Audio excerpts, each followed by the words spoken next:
और अब PDM2 season 2 उसके बहुत खतरनाक नतीजे होंगे।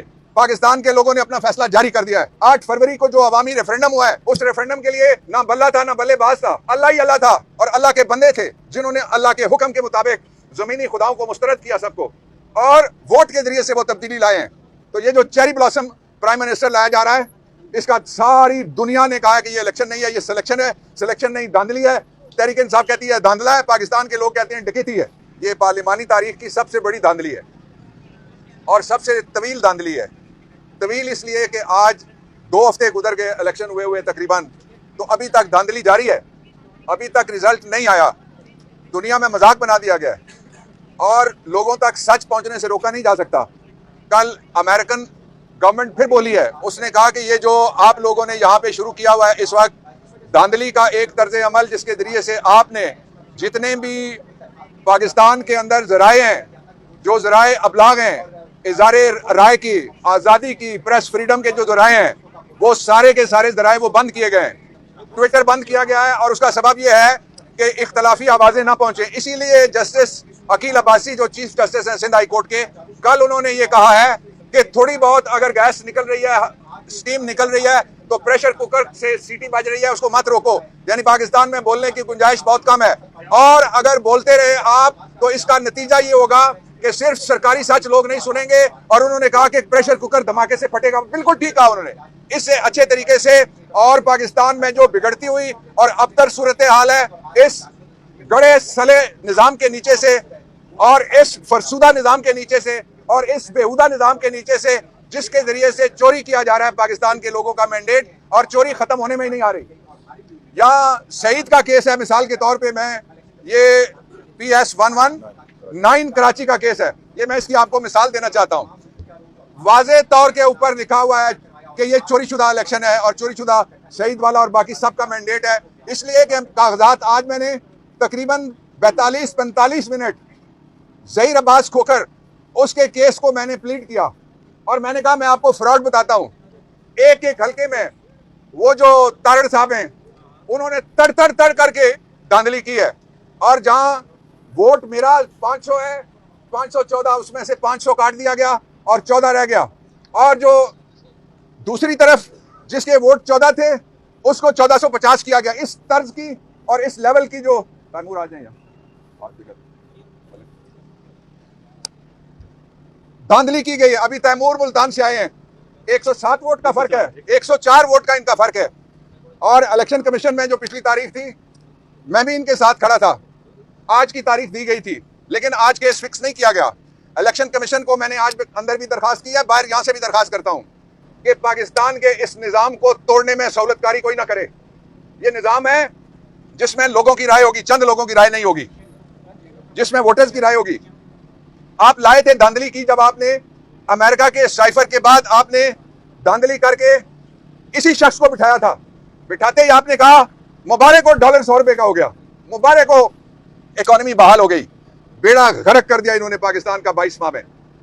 और अब PDM2 सीजन 2 उसके बहुत खतरनाक नतीजे होंगे। ये तीसरा साल है जिसमें वोट देने वाले हार गए, वोट गिनने वाले चंद लोग हैं सिर्फ जो ये सारी धांधली कर रहे हैं।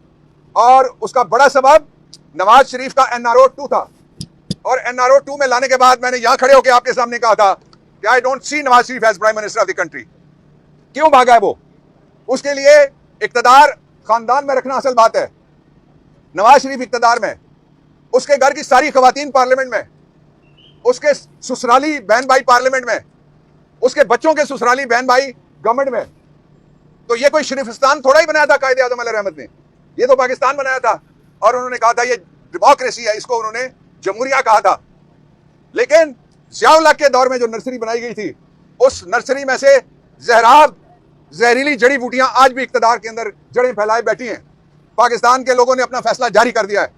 8 फरवरी को जो अवामी रेफरेंडम हुआ है, उस रेफरेंडम के लिए ना बल्ला था ना बल्लेबाज था, अल्लाह ही अल्लाह था और अल्लाह के बंदे थे जिन्होंने अल्लाह के हुक्म के मुताबिक जमीनी खुदाओं को मुस्तरद किया सबको, और वोट के जरिए से वो तब्दीली लाए हैं।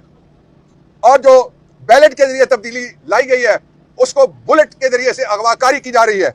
हमारे MNAs गन पॉइंट पे अगवा किए गए, हमारे MPAs गन पॉइंट पे अगवा किए गए, 3 जगह लेजिटिमेट हुकूमत अगर बनती है, आज बने कल बने, पाकिस्तान तहरीक इंसाफ का राइट है और ये पाकिस्तान के उन लोगों का राइट है बेसिकली जिन लोगों ने वोट दिए।